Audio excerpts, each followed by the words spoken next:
ठीक है। चलिए, तो हम बात कर रहे थे केमिस्ट्री क्लास 11th और कुछ परिभाषाएं हम पढ़ रहे थे, जैसे कि परमाणु क्रमांक, द्रव्यमान संख्या, समस्थानिक, समभारिक, सम इलेक्ट्रॉनिक, ये डेफिनेशंस तो हमने पढ़ ली थी। क्लियर। आज हम बात करेंगे इसी क्रम में आगे की ओर, वो है सम न्यूट्रॉनिक। तो अगला टॉपिक हमारा वो है सम न्यूट्रॉनिक। सम न्यूट्रॉनिक यानी कि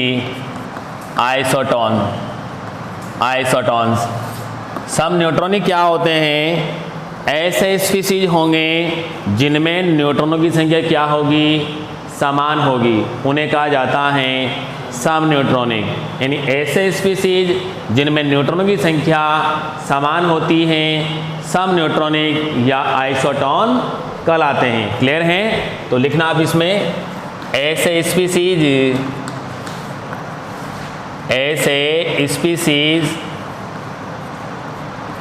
जिनमें न्यूट्रॉनों की संख्या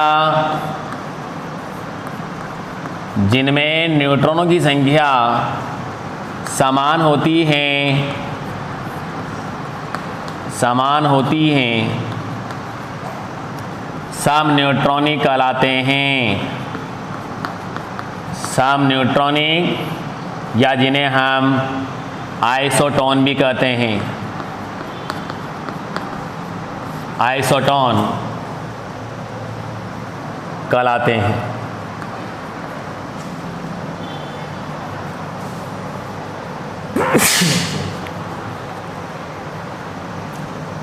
आइसोटॉन कहलाते हैं। जैसे देखते हैं 1s3 and helium, 1s2 and helium 2-3। देखिए, न्यूट्रॉनों की बात की जाए इसमें, तो हाइड्रोजन कितना आया? न्यूट्रॉन की संख्या 1। इसमें कितना आया? 1। ठीक है। द्रव्यमान संख्या में से क्या घटा लेंगे? परमाणु क्रमांक। तो क्या आ जाएगी? न्यूट्रॉनों की संख्या। 2 में से गया तो कितना है? 1। 3 2 गया तो 1। इसी तरीके से हम देखते हैं, जैसे हम एग्जाम्पल लिया है, नाइट्रोजन 7-14 और ऑक्सीजन 8, कार्बन 6-14 और नाइट्रोजन 7-15, ऑक्सीजन 8-16। तो न्यूट्रॉन की संख्या की बात करें, 14 में 6 गए तो कितने बचे? 8। कार्बन में कितने न्यूट्रॉन? 8 हैं। नाइट्रोजन में कितने होंगे? 8। और ऑक्सीजन में कितने हैं? 8। तो क्या हुए? सम न्यूट्रॉनिक हुए ना। न्यूट्रॉन की संख्या क्या इनमें? समान आई, ऐसे होंगे सम न्यूट्रॉनिक। इसके अलावा जैसे हम देखें, ऑर्गन 18-38, पोटेशियम 19-39 और कैल्शियम 20-40। नंबर ऑफ न्यूट्रॉन कितने होंगे? 20। 38 में से 18 गए तो कितने आया? 20 आया। 39 - 19 कितना आया? 20। और 40 - 20 कितना आएगा? 20। तो सभी में न्यूट्रॉनों की संख्या कितनी है? समान है, इसलिए हमने इनको कहा है सम न्यूट्रॉनिक। तो ऐसे स्पीसीज जिनमें न्यूट्रॉनों की संख्या समान होती है उन्हें हम सम न्यूट्रॉनिक कहते हैं। एक और एग्जांपल देखें, जैसे हम बात करते हैं सिलिकॉन 14, फॉस्फोरस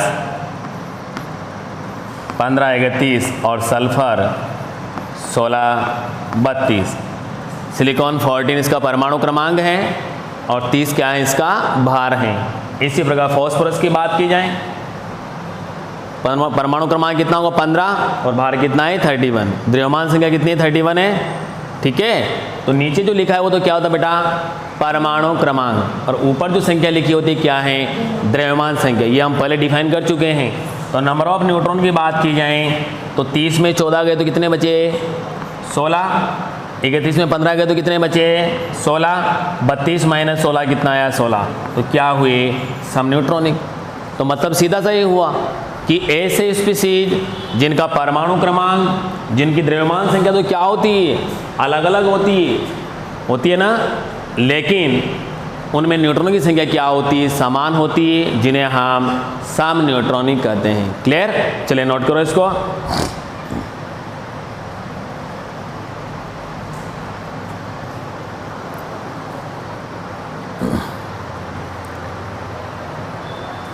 तो ये थे आइसोटॉन्स।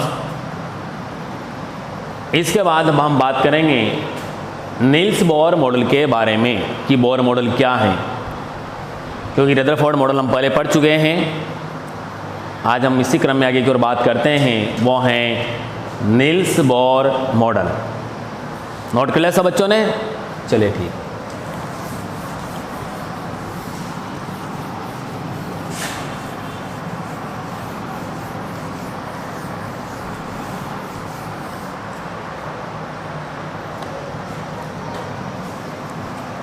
Niels Bohr model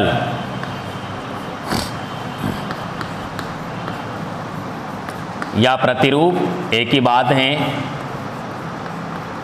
Niels Bohr model या प्रतिरूप। तो ध्यान सुने आप, नील्स बोर जो हैं, इन्होंने रदरफोर्ड मॉडल में पाए गए कमियों को दूर करने का प्रयास किया है और 1913 में एक अपना नया प्रतिरूप दिया जिसको नील्स बोर मॉडल कहते हैं। क्लियर?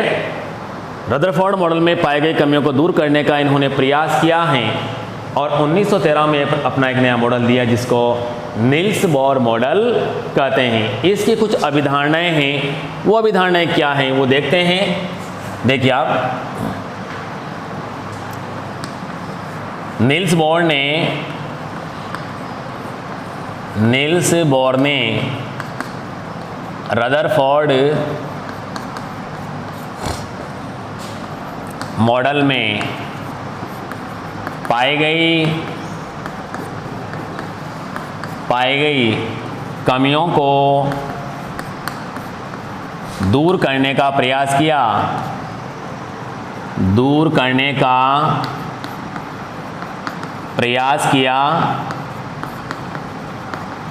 और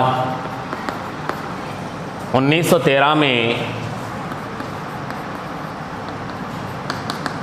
एक नया प्रतिरूप दिया, एक नया प्रतिरूप प्रस्तुत किया जिसकी निम्न अभिधारणाएं हैं।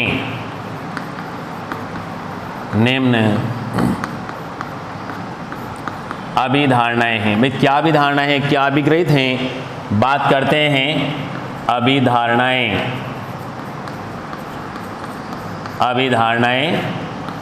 या अभिग्रहित। सबसे पहले बात तो ये, इन्होंने इस बात को डिफाइन किया है कि जो इलेक्ट्रॉन हैं वह इलेक्ट्रॉन नाभिक के चारों ओर जिस वृत्ताकार पथ में गति करते हैं, कौन? इलेक्ट्रॉन। हम इस बात को जानते हैं कि परमाणु के अंदर बीचों बीच में क्या होता है बेटा? नाभिक होता है। क्या होता है? और उस नाभिक में क्या उपस्थित होते हैं? प्रोटॉन और न्यूट्रॉन। क्या उपस्थित होते हैं? प्रोटॉन और न्यूट्रॉन। इलेक्ट्रॉन तो नाभिक के चारों ओर एक निश्चित वृत्ताकार पथ में गति करता रहता है। तो जिस पथ में इलेक्ट्रॉन गति कर रहा है उस पथ को कहा जाता है कक्ष। क्या बोलते हैं उसको? कक्ष कहा जाता है, उसको ऊर्जा स्तर कहा जाता है या उसको कोश कहा जाता है। क्लियर है ना? इस बात का ध्यान रहे। ठीक है, पहला पॉइंट ये है कि इलेक्ट्रॉन नाभिक के चारों ओर जिस वृत्ताकार पथ में गति करता है उसे ऊर्जा स्तर, कोश या कक्ष कहते हैं। क्लियर? देखिए आप,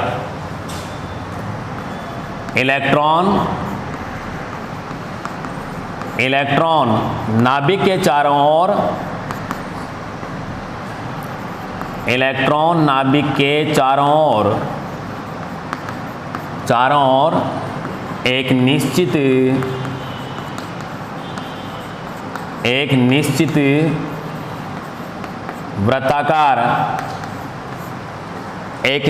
वृत्ताकार पथ में गति करता रहता है जिसे ऊर्जा स्तर कोश या कक्षा कहा जाता है कहते हैं। इसे n से रिप्रेजेंट किया जाता है, स्मॉल n से व्यक्त किया जाता है। किससे व्यक्त करते हैं हम? स्मॉल n से किया जाता है। जैसे आप देख सकते हैं, एक डायग्राम में बना रहा हूं यहाँ पर।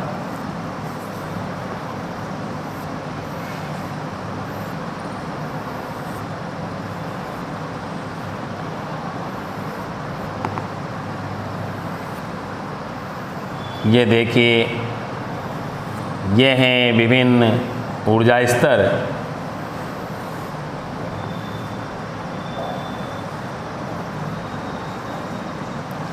देखिए, इन कोस को रिप्रेजेंट करते हैं बेटा हम n से। n इक्वल होता है 1 2 3 4 5 dot dot dot dot. Clear? जिन्हें हम कोस भी कह रहे हैं, इनको कक्ष कहा हमने, ऊर्जा स्तर कहा है, और इसको रिप्रेजेंट किया जाता है K L M और N से।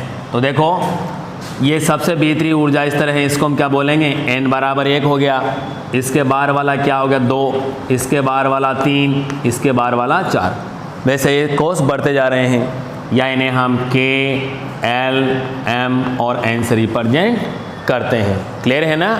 तो सबसे पहला पॉइंट हमने पढ़ा है कि जो इलेक्ट्रॉन है वह इलेक्ट्रॉन नाभिक के चारों ओर जिस वृत्ताकार पथ में गति कर रहे हैं उसको हम क्या कहेंगे? ऊर्जा स्तर कहेंगे। उसको कोश कहा जाता है या उसको कक्षा कहते हैं। और इसको किससे व्यक्त किया जाता है? n से। n बराबर होता है 1 2 3 4 डॉट डॉट डॉट 5 7 10 50, कुछ भी हो सकता है। n की वैल्यू कभी भी 0 नहीं हो सकती, इस बात का विशेष ध्यान रहे। n की वैल्यू कभी 0 नहीं होगी। क्यों नहीं होगी? यदि n की वैल्यू 0 होगी तो इलेक्ट्रॉन कहाँ आ गया? नाभिक के अंदर। जबकि ऐसा होता है क्या? इलेक्ट्रॉन कभी भी नाभिक में नहीं आता। इलेक्ट्रॉन तो नाभिक के चारों ओर एक निश्चित वृत्ताकार पथ में गति करता रहता है। क्लियर है बात? तो ध्यान रखना होगा हमें। पहला पॉइंट ये हुआ। दूसरी बात ये है कि जब इलेक्ट्रॉन इन निम्न ऊर्जा स्तर से, n1 क्या है? निम्न ऊर्जा स्तर। ये क्या है? उच्च ऊर्जा स्तर। जो निम्न ऊर्जा स्तर है उसको कहा जाता है ग्राउंड स्टेट। क्या बोलते हैं उसको? आद्य अवस्था, यानी कि मूल अवस्था। लेकिन यदि इलेक्ट्रॉन मूल अवस्था से इलेक्ट्रॉन ऊर्जा ग्रहण करके उच्च ऊर्जा स्तर में ट्रांसफर हो जाता है तो उसको कहा जाता है एक्साइटेड स्टेट, उत्तेजित अवस्था। एक्साइटेड स्टेट बोलते हैं हम उसको, उत्तेजित अवस्था। उत्तेजित हो गया वो। इलेक्ट्रॉन निम्न ऊर्जा स्तर से कहाँ चला गया? उच्च ऊर्जा स्तर में चला गया। क्लियर है? तो उस कंडीशन को क्या बोलेंगे हम? उत्तेजित अवस्था। क्या कहा जाता है उसको? उत्तेजित अवस्था। क्लियर है ना? तो सुनिए आप, यदि मान लीजिए इलेक्ट्रॉन यहाँ है, अब यहाँ निम्न ऊर्जा स्तर और ये क्या है? उच्च ऊर्जा स्तर। सबसे निम्न ऊर्जा स्तर n1 बराबर 1 है, यही है ना? अब मान लीजिए इस इलेक्ट्रॉन ने ऊर्जा ग्रहण की। क्या की? तो ऊर्जा ग्रहण करके कहाँ से? निम्न ऊर्जा से कहाँ जाएगा? उच्च ऊर्जा स्तर में। इलेक्ट्रॉन ऊर्जा ग्रहण करके निम्न ऊर्जा स्तर से कहाँ चला जाता है? उच्च ऊर्जा स्तर में ट्रांसफर हो जाएगा। कब? जब वो ऊर्जा ग्रहण करेगा तब। इसका मतलब क्या किया? उसने ऊर्जा का अवशोषण किया। क्या किया उसने? ऊर्जा का अवशोषण किया। लेकिन यदि हम बात करते हैं इलेक्ट्रॉन उच्च ऊर्जा स्तर से निम्न में आएगा तो क्या करेगा? ऊर्जा का उत्सर्जन करेगा। क्लियर है ना? समझ रहे आप मेरी बात? तो ऊर्जा का उत्सर्जन या अवशोषण जो होता है ये ऊर्जा के छोटे छोटे बंडलों या पैकेट्स के रूप में होता है। ठीक है, बात करेंगे उसके बारे में। लेकिन ध्यान रहे, हमने आपसे कहा है कि जब इलेक्ट्रॉन निम्न ऊर्जा स्तर से उच्च ऊर्जा स्तर में जाता है तो ऊर्जा का अवशोषण करता है। लेकिन यदि उच्च ऊर्जा स्तर से निम्न ऊर्जा स्तर में आता है तो ऊर्जा का उत्सर्जन करता है। बात समझ में आई? तो कुल ऊर्जा जो अंतराल होगा वह दोनों ऊर्जा स्तरों के अंतर के बराबर होता है। दूसरा पॉइंट ये है इसका डेल्टा ई का मतलब है कुल ऊर्जा अंतराल A2 माइनस E1। A2 क्या है यहाँ पर? A2 का मतलब है उच्च ऊर्जा स्तर की ऊर्जा, उच्च ऊर्जा स्तर की ऊर्जा। और E1 क्या है यहाँ पर? E1 है यहाँ पर निम्न ऊर्जा स्तर की ऊर्जा। क्लियर है? यह बात ध्यान रखना है। तो डेल्टा ई बराबर क्या हो जाएगा? डेल्टा ई बराबर हो, इसको थोड़ा इधर लिखते हैं, दिख नहीं रहा ना, थोड़ा इधर लिखते हैं इसको। देखिए डेल्टा ई तो क्या है बेटा? कुल ऊर्जा, कुल ऊर्जा। और E2 क्या है यहाँ पर? E2 है यहाँ पर उच्च ऊर्जा स्तर, उच्च ऊर्जा स्तर की ऊर्जा। क्लियर? और E1 क्या है यहाँ पर? निम्न ऊर्जा स्तर की ऊर्जा। ये है निम्न ऊर्जा स्तर की ऊर्जा। आगे बात समझ में? तो ये है डेल्टा ए बराबर E2 माइनस E1। मैं लिखा देता हूँ इसको, लिखिए आप। ये पहला पॉइंट तो आपने नोट कर ही लिया होगा। सेकंड पॉइंट लिखो, सेकंड पॉइंट नोट करना। जब इलेक्ट्रॉन, या मैं लिख देता हूँ फिर यहाँ पर, ऐसा करो। सेकंड पॉइंट मैं यहाँ लिख रहा हूँ, ये देखिए आप, इसको तो मिटा देता हूँ, वैसे आप नोट कर ही लिया है। देखिए सेकंड पॉइंट क्या कहता है? जब इलेक्ट्रॉन निम्न ऊर्जा स्तर से, निम्न ऊर्जा स्तर से उच्च ऊर्जा स्तर में, उच्च ऊर्जा स्तर में जाता है तो वह ऊर्जा का अवशोषण करता है, ऊर्जा का अवशोषण करता है। और यदि इलेक्ट्रॉन उच्च ऊर्जा स्तर से, उच्च ऊर्जा स्तर से निम्न ऊर्जा स्तर में, निम्न ऊर्जा स्तर में आता है या प्रवेश करता है तो ऊर्जा का उत्सर्जन करता है, ऊर्जा का उत्सर्जन करता है। इस प्रकार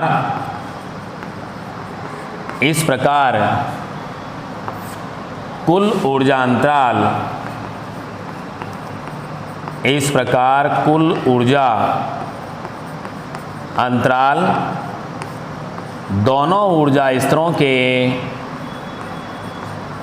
दोनों ऊर्जा स्तरों के, दोनों ऊर्जा स्तरों के अंतर के बराबर, अंतर के बराबर होती हैं। तो हमने लिखा आगे, इसके नीचे लिखना डेल्टा ए बराबर A2 माइनस E1। ये लिखा हमने यहाँ पर डेल्टा ए बराबर A2 माइनस E1। तो A2 क्या है मेरा बेटा? उच्च ऊर्जा स्तर की ऊर्जा है, और E1 यहाँ पर निम्न ऊर्जा स्तर की ऊर्जा है। क्लियर है? ये दोनों पॉइंट नोट कर लीजिए आप। बात के भी हाल हमने बहुत आसान से डेफिनेशन हमने लिखी इसकी। जब इलेक्ट्रॉन निम्न ऊर्जा स्तर से उच्च ऊर्जा स्तर में ट्रांसफर होता है तो क्या करेगा? वह ऊर्जा का अवशोषण करेगा, और यदि उच्च से निम्न में आएगा तो ऊर्जा का उत्सर्जन करेगा। एक बात बताओ, मान लीजिए कोई भूखा व्यक्ति है, अब उसको किसी पहाड़ी पर ले जाके कहा जाए भाई इस पर चढ़, तो नहीं चढ़ पाएगा, वो दिक्कत आएगी उसको चढ़ने में। क्यों? क्योंकि उसको एनर्जी नहीं मिल रही। इंद्रगढ़ माता जी नाम सुना है? कभी नहीं गए? सवाई माधोपुर में मंदिर है माता जी का, ऊपर की ओर पहाड़ी पर। अब वहाँ पर ले जाए और उससे कहा जाए चढ़, तो नहीं चढ़ पाएगा, या थकान होगी उसको, ज़्यादा चढ़ने में दिक्कत आएगी।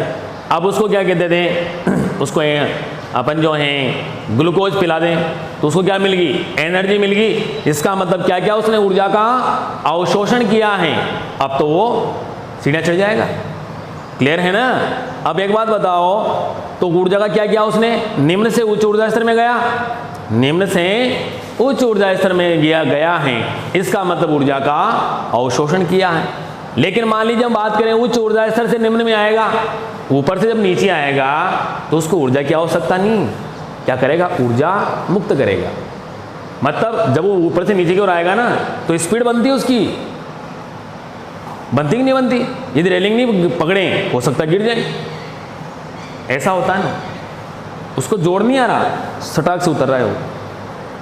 मतलब सीधा सा ये हुआ कि जब निम्न ऊर्जा स्तर से उच्च ऊर्जा स्तर में जाता है तो क्या, ऊर्जा का अवशोषण करता है, और उच्च ऊर्जा स्तर से निम्न ऊर्जा स्तर में आता है तो ऊर्जा का उत्सर्जन करता है। तो मैंने वही लिखा है यहाँ पर, और कुल ऊर्जा अंतराल दोनों ऊर्जा स्तरों के अंतर के बराबर होता है।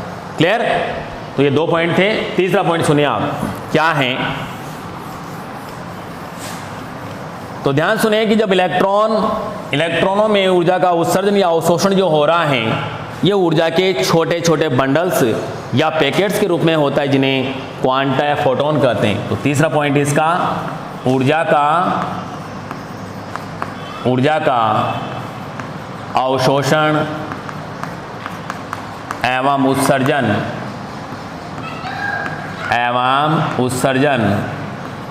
ऊर्जा के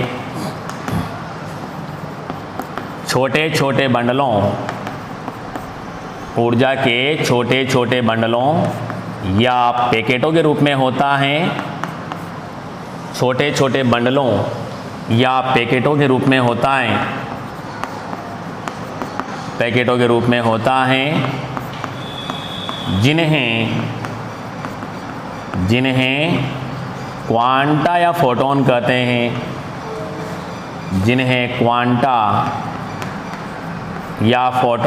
हैं, भाई ध्यान रहे इस बात का कि जब इलेक्ट्रॉन ऊर्जा का अवशोषण कर रहे हैं या उत्सर्जन कर रहे हैं तो किस रूप में करते हैं, अरे ऊर्जा के छोटे छोटे बंडल्स के रूप में करते हैं, पैकेट्स के रूप में करते हैं, जिन्हें क्या कहा जाता है, क्वांटा या फोटोन कहते हैं। अर्थात ऊर्जा क्या होती है, क्वांटीकृत होती हैं। अर्थात हम लिखते हैं, ऊर्जा क्वांटीकृत होती है। मैक्स प्लैंक का क्वांटम सिद्धांत कहलाता है, क्वांटीकृत होती है, इसी को हम मैक्स प्लैंक का क्वांटम सिद्धांत कहते हैं। तो हम लिखते हैं E is proportional to nu, अर्थात जो ऊर्जा है वो आवृत्ति क्या होती है, समानुपाती, या हम लिखते हैं E बराबर h न्यू। h क्या है बेटा, यहाँ पर समानुपाती स्थिरांक है, अर्थात इसको कहा जाता है प्लांक स्थिरांक। क्या बोलते हैं इसको, प्लांक स्थिरांक कहा जाता है, क्योंकि मैक्स प्लांक का क्वांटम सिद्धांत कहलाता है। तो किसने दिया था, प्लांक ने दिया था, इसलिए क्या कहा इसको, प्लांक स्थिरांक। समानुपाती चिन्ह के जो क्या आ जाएगा, h आ जाएगा। प्लांक स्थिरांक जिसकी वैल्यू होती है 6.62 × 10⁻34 जूल सेकेंड, ये है। या किलोग्राम में लिखना चाहें तो ये हो जाएगा 6.62 × 10⁻34 kilogram metre square second inverse. ये किलोग्राम में दिख रहा है, क्लियर, ठीक। और न्यू क्या है बेटा, यहाँ पर न्यू है, यहाँ पर आवृत्ति, क्या है, फ्रीक्वेंसी, आवृत्ति है। और न्यू बराबर होता है C/λ। क्या होता है, C/λ होता है। तो हम लिखते हैं A बराबर hc/λ। C क्या यहाँ पर, C यहाँ पर प्रकाश का वेग है, C क्या यहाँ पर प्रकाश का वेग, जिसकी वैल्यू फिक्स है, प्रकाश का वेग। और यह होता है 3 × 10⁸ मीटर प्रति सेकंड। और लैम्डा क्या है, तरंग धैर्य हैं, वेवलेंथ तरंग धैर्य। ये नोट कीजिए आप इसको। तो हमने लिखा है कि ऊर्जा का अवशोषण या उत्सर्जन ऊर्जा के छोटे छोटे बंडलों या पैकेट्स के रूप में होता है, जिन्हें क्वांटा या फोटोन कहते हैं, अर्थात ऊर्जा क्वांटीकृत होती हैं। E is proportional to nu. Nu कहा जाता है इसको, यह आवृत्ति है, फ्रीक्वेंसी, आवृत्ति।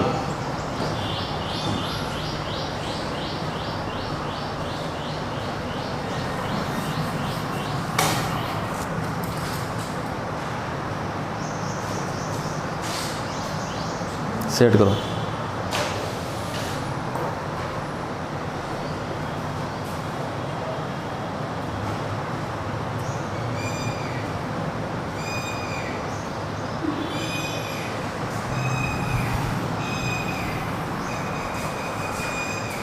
नोट कर लिया होगा सभी ने? क्लियर? इसके बाद नेक्स्ट पॉइंट ये है कि इलेक्ट्रॉन केवल उन्हीं वृत्ताकार कक्षों में गति करेंगे जिनके कोणीय संवेग का मान h/2 पाई का पूर्ण गुणज होता है। तो नेक्स्ट पॉइंट सुनिए आप,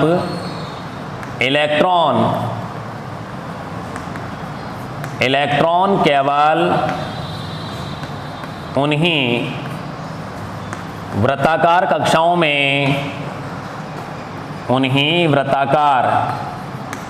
में गति करते हैं जिनके कोणीय संवेग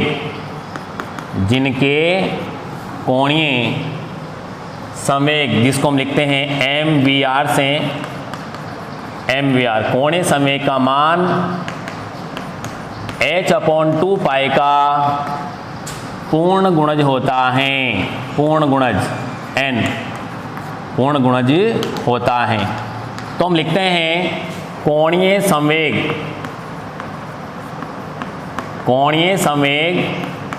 MVR बराबर क्या होगा, NH/2 पाई। यह है कोणीय संवेग। मान लीजिए इलेक्ट्रॉन किसी भी कक्षा में गति कर रहा हो तो हम उसके कोणीय संवेग का परिकलन इस फॉर्मूले से कर सकते हैं। और लास्ट पॉइंट इसका यह है कि गति करते हुए इलेक्ट्रॉन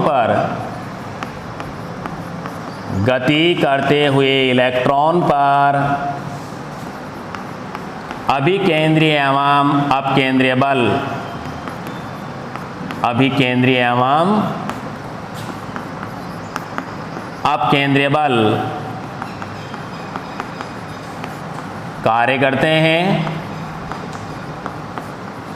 कार्य करते हैं। ये बल परस्पर बैलेंस रहते